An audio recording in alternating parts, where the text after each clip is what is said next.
Well, good afternoon, everyone. Thank you so much for taking the time to join us on our weekly study in the book of Judges. And again, this is some fascinating stories as we have known up through these first 10 chapters.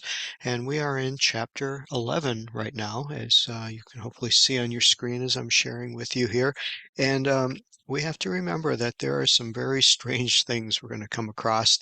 And chapter 11 is way high on the list of strange things that we're going to come across. So today we're setting kind of a foundation for that. And so we remember last week in chapter 10, there was not a judge per se that was named, um, but yet God had someone that he had chosen to provide direction, provide a means by which the Israelites could be protected in some way. Remember, there were 12 tribes, they were scattered all over. These judges seemed to arise in specific certain tribes, and you don't know how much influence they had on the other tribes or what was really going on. We don't know what was going on in the other tribes. Were they all just existing in a state of harmony and joy and everything was going wonderful? Or are we just getting like they were all bad and we're getting a judge to come to the worst of the worst, worst of the 12? We really don't know. But again, today's story is about Jephthah. You see verse 1, he was a Gileadite, a man of valor. He was the son of a harlot. Again, here we see some interesting family dynamics coming into play.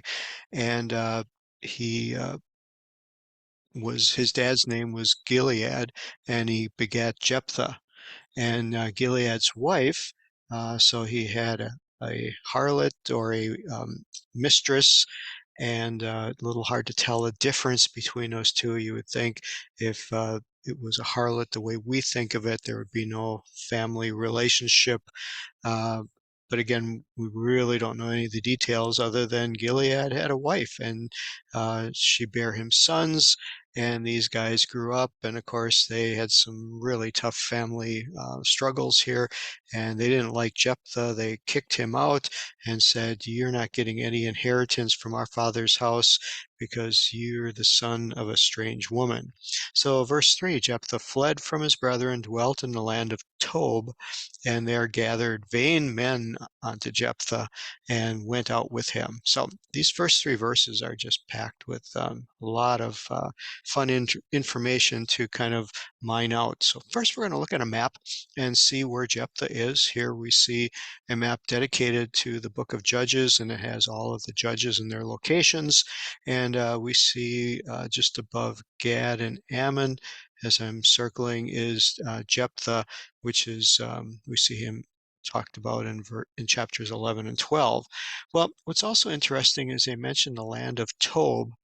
And so I'm looking for a land, anything in here that tells me where Tob may be. Obviously, it's could be in the same area, or did he leave the area? We don't know. So went and looked at another different map, and they say it's not real easy to find, but if you compare these two, using as your reference the Sea of Galilee here and the Dead Sea connected by the Jordan River, you'll see the Sea of Galilee here and the Dead Sea connected by the Jordan River. And here, this box out to the right side of that, would be to the east, is called Tob. Gives us a little bit of a zoomed in area here, and you'll see some names that we hear. You hear of Golan. Golan Heights is in our news very often. You see Ashtaroth. You see Ramoth Gilead. Those are names that you will see come up as we continue in the book of Judges. So you kind of get a feel for where they were, but we want to look at some of these names and see if that gives us any indication as to who they were, with their character and what their lives were like. And so to do that, we go to our Bible Hub, and we go into the Hebrew Interlinear, and we see that this tells us something that Vayiptah, which is how Jephthah is pronounced in Hebrew, it said it was a mighty man of valor. Now, the English is a little weak on the translations. Gibor is used for a valiant man, is where we get the word valiant from, and it denotes that he was a good guy, a guy that had morals and high upstanding.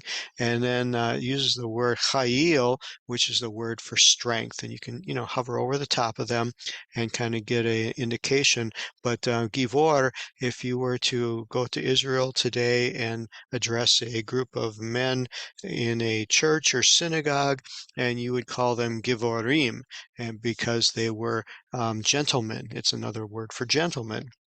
So you get the indication that Jephthah seemed to have been a pretty nice guy for him to be labeled in such a way that he was a gentleman of life and of strength, Chayil, but it said he was the son of a harlot. Well, this isn't normally the word harlot. This is the word Isha for woman, and you see it's repeated twice. It's kind of interesting. And this word harlot, it could be just that uh, this woman was someone that his dad had an affair with and begot him. So what's interesting about the word Yiptach or Jephthah is it is a compound word. And so to open that up and see what his name might mean, it means he opens. And the he here refers to God.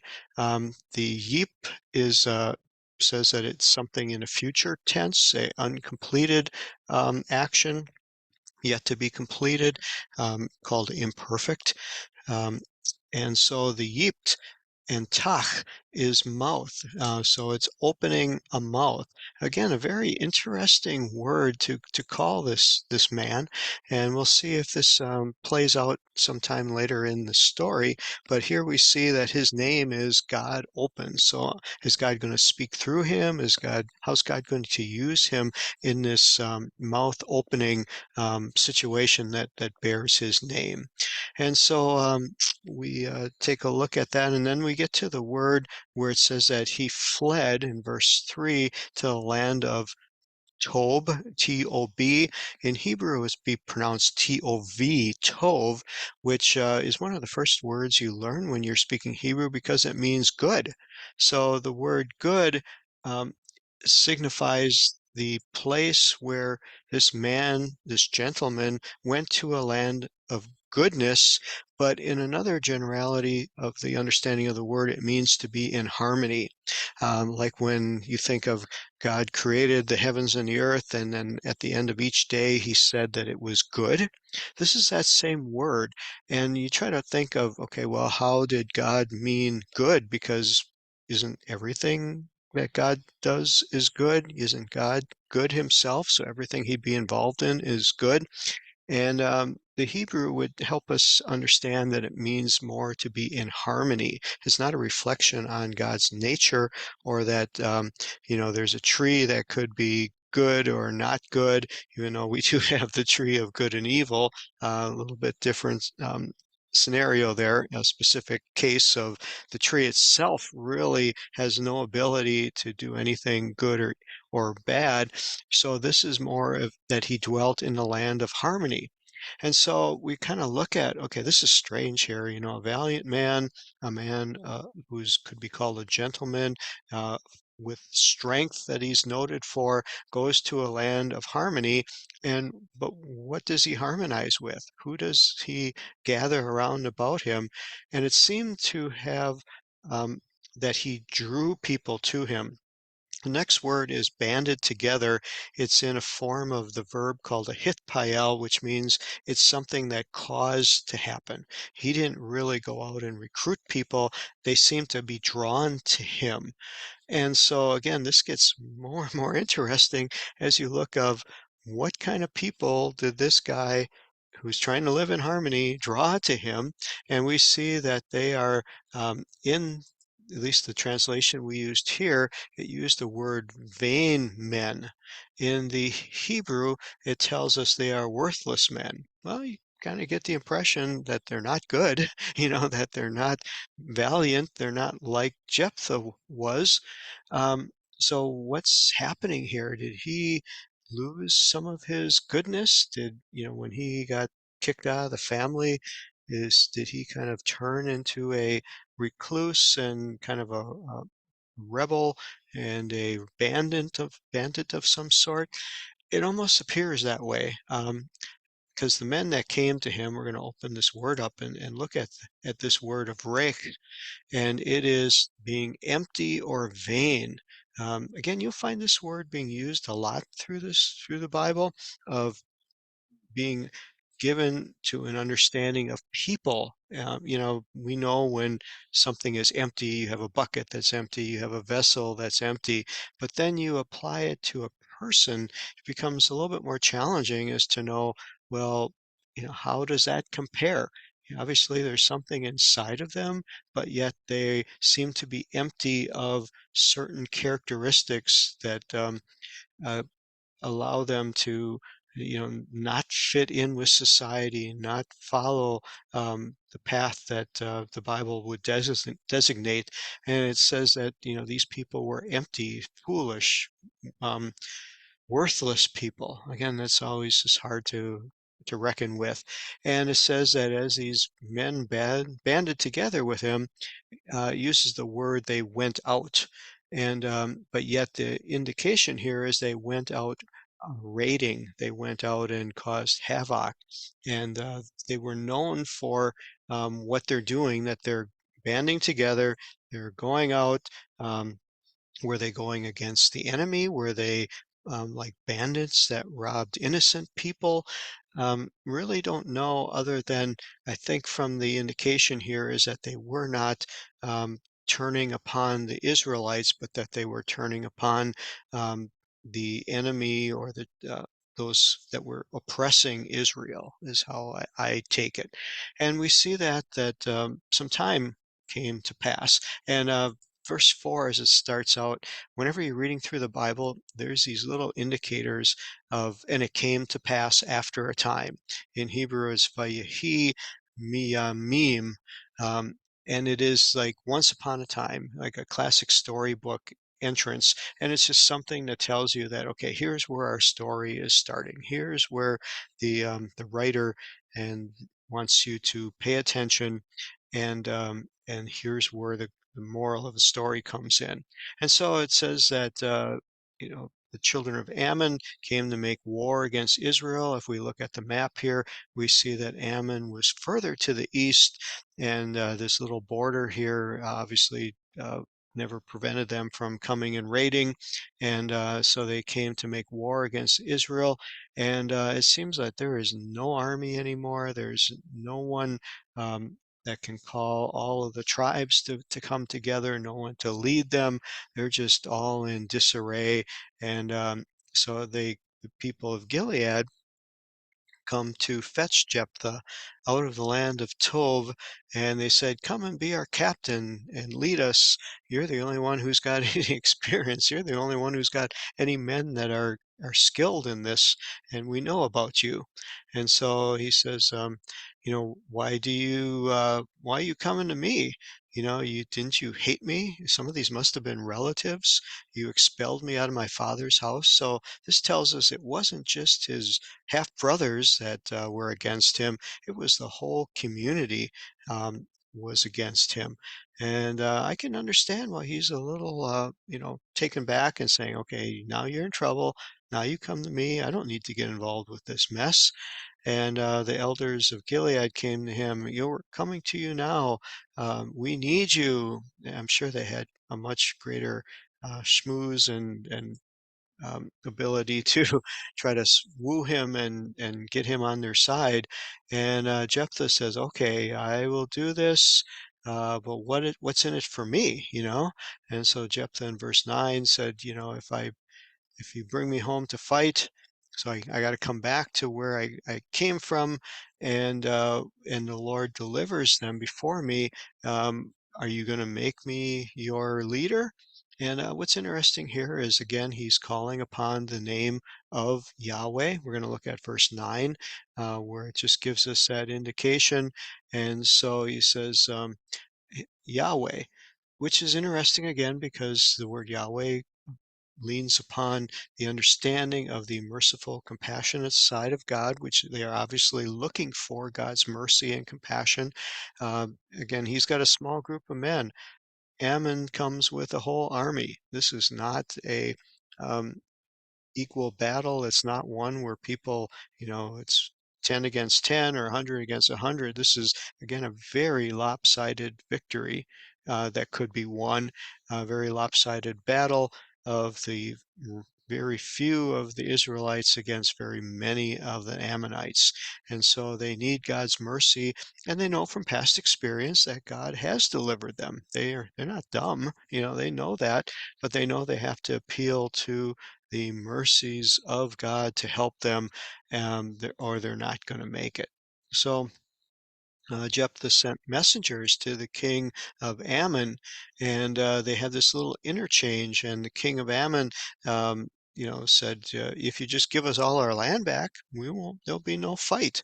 You took our land." Going back to when the Exodus happened, and God gave them the land, told them what land to conquer, and the Ammonites were a group that um, gave Israel problems right from the start. And so what Jephthah does is he says, okay, let me give you a history lesson here. Here is why we are here. Here is what you did. And so the verse 15 through verse 17 tells about what happened in the book of Exodus, where they came and asked the Israelites sent messengers to Ammon and said, "Can we just pass through? We're all slaves, young children, old men and women. We're not fighting people. We don't have any armament. We're just trying to get out of here with our lives. Can we just pass through?" And it said that the king of Sihon, King Sihon, which was king of the Amorites, um, did not let them go through safely. In fact, to go back and read the story, you will see that he preyed upon them and bitterly assaulted them. And so God held that against the Ammonites. The Israelites held that against the Ammonites all of this time.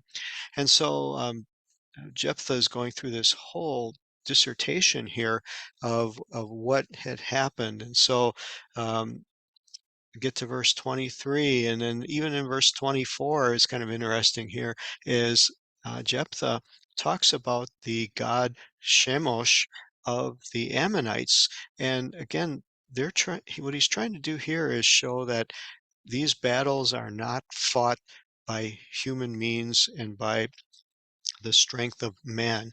He's trying to show that there's divine intervention in these battles, and saying that, okay, Ammonites, when you go out, don't you take your false god along with you and attribute your winnings to when your God gives you favor.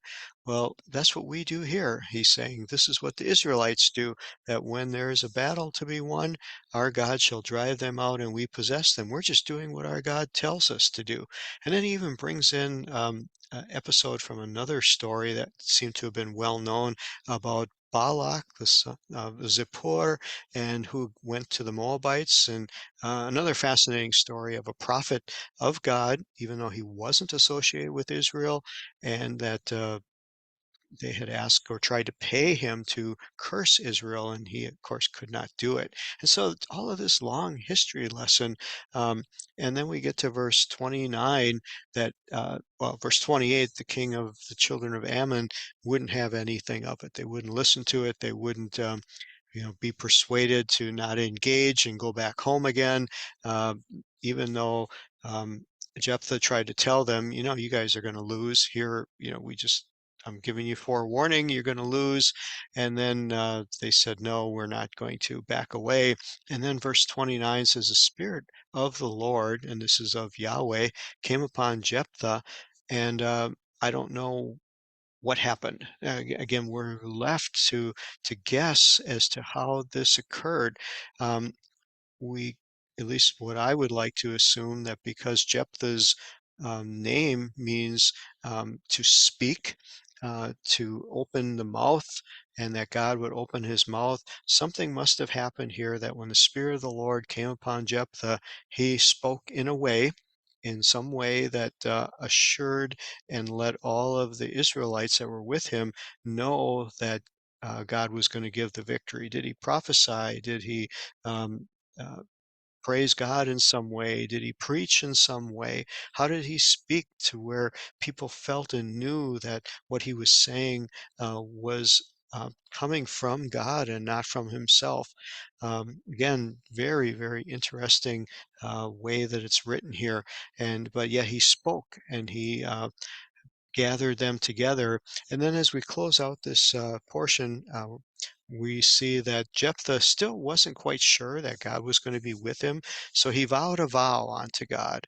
Again, this is something that the Bible says we shouldn't do. We shouldn't make vows. We shouldn't swear in such a way, which is to take an oath of trying to be fulfilling of something, because in our own selves, we can't keep promises. Only God can make promises that he can guarantee will be kept. And so we are um, admonished not to vow and make vows like this. But Jephthah did. And so here's where our history lesson and our object lesson starts. He vowed a vow unto Yahweh and said, "If you will without fail deliver the children of Ammon into my hand, then it shall be that whatever comes forth from the doors of my house to meet me when I return in peace from the children of Ammon will surely be the Lord's, and I will offer it up for a burnt offering." Here's where it gets fun, and here's where we're going to stop today and leave you with that ending of verse 31, and we'll see where it goes from here. Does he win? And see where the rest of the story goes. So God bless you all. Have a wonderful rest of your day. Thanks so much for listening, and look forward to seeing you again next week. Bye bye.